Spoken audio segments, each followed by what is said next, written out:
এখন থেকে বাসায় তৈরি করে খেতে পারবেন চাইনিজ চিকেন ফ্রাই। এটা খেতে হলে যেতে হবে না কোনো চাইনিজ রেস্টুরেন্টে অথবা কোনো কেএফসি অথবা বিএফসিতে। আর লাগবে না কোনো রকম কোনো কর্নফ্লাওয়ার। আপনারা কিন্তু অনেক সময় বাসায় এই চাইনিজ চিকেন ফ্রাইটা তৈরি করতে চান কিন্তু কর্নফ্লাওয়ার না থাকাতে তৈরি করতে পারেন না। তো এখন বাসায় থাকা আটা এবং ময়দা দিয়ে এটা তৈরি করে নিতে পারবেন খুবই সহজে। তো আর কথা বাড়াবো না, চলুন চলে যাই মূল রেসিপিতে।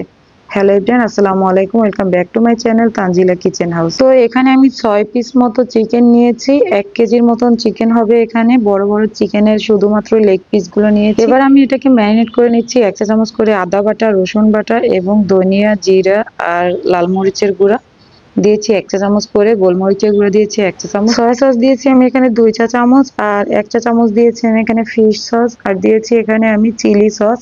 এখানে আমি সুইট চিলি সসটা দিয়েছি 1 চা চামচ পরিমাণে। আর দিয়েছি লেবু। এখানে আমি একটা লেবুর অর্ধেকটা দিয়েছি, ছোট সাইজের একটা লেবুর।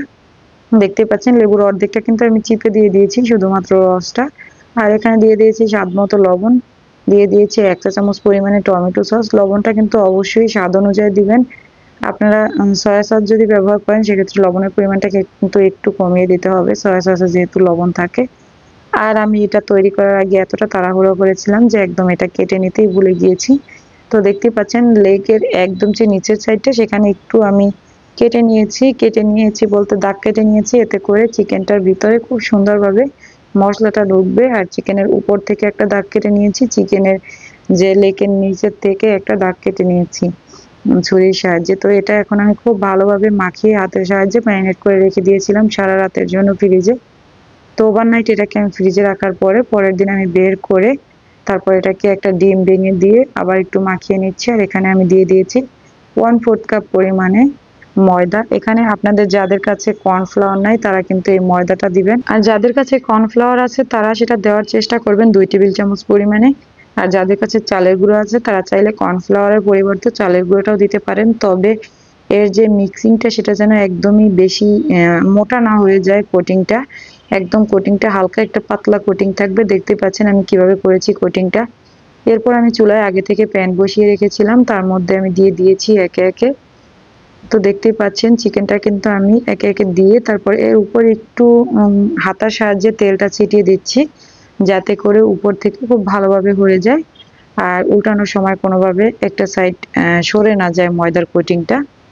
তো এইভাবে যাদের কাছে কর্নফ্লাওয়ার নাই, এক্সট্রা কোনো মশলা নাই, তারা কিন্তু এটা তৈরি করতে পারবেন এভাবে করেও। আর বাসায় বাচ্চাদেরকে এভাবে তৈরি করে দিলে ওরা কিন্তু অনেক বেশি খুশি হবে। অনেক সময় অনেক রিজনেবল প্রাইসে আপনারা মুরগি কিনে বাসায় এটা তৈরি করে দিতে পারবেন বাচ্চাদের, যেটা রেস্টুরেন্টে খেতে গেলে অনেক টাকার দরকার হয়। তো এটা বাসায় এভাবে করে আপনারা তৈরি করে দেখবেন, একদম 100% টেস্ট পাবেন।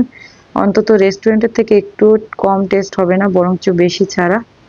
তো এটা আপনারা অবশ্যই মিডিয়াম হাই হিটে ভেজে নেবেন। আর এটাকে 12 থেকে 14 মিনিটের মতন ভাজলেই একদম পারফেক্টলি কুক হয়ে যাবে, কারণ এটা আমি সারা রাত নর্মাল ফ্রিজে সংরক্ষণ করেছি। তো নর্মাল ফ্রিজে যখন আপনারা সারা রাতের জন্য ম্যারিনেট করে রেখে দিবেন তখন কিন্তু এটা খুব দ্রুত সিদ্ধ হবে।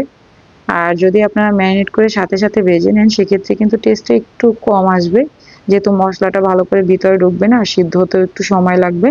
তো এগুলো মাথায় রেখে তারপরে এই চিকেন ফ্রাইটা আপনারা তৈরি করবেন। তো রেসিপিটা যদি ভালো লাগে তাহলে ভিডিওতে লাইক, কমেন্ট, শেয়ার এবং চ্যানেলটা কিন্তু সাবস্ক্রাইব করতে একদমই ভুলবেন না। আর দেখতেই পাচ্ছেন কতটা সুন্দর হয়েছে লেগ পিসগুলো দেখতে। আমার লাইটিং এর কারণে এখানে একটু পোড়া পোড়া লাগছে, এগুলো কিন্তু একদমই পুড়ে যায়নি, একদম ক্রিস্পি মচমচে হয়েছে এটা। আর খেতে তো অনেক অনেক বেশি মজার ছিল।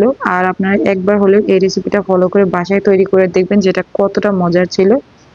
আর এটার সাউন্ডটা ছিল একদমই ক্রিস্পি, যেটা আপনাদেরকে আমি শোনাতে পারলাম না একদমই। তো রেসিপি ভালো লাগলে লাইক, কমেন্ট, শেয়ার এবং চ্যানেল সাবস্ক্রাইব করবেন। আজকের মতো এখানেই বিদায় নিচ্ছি। সবাই ভালো থাকবেন, সুস্থ থাকবেন। আল্লাহ হাফেজ।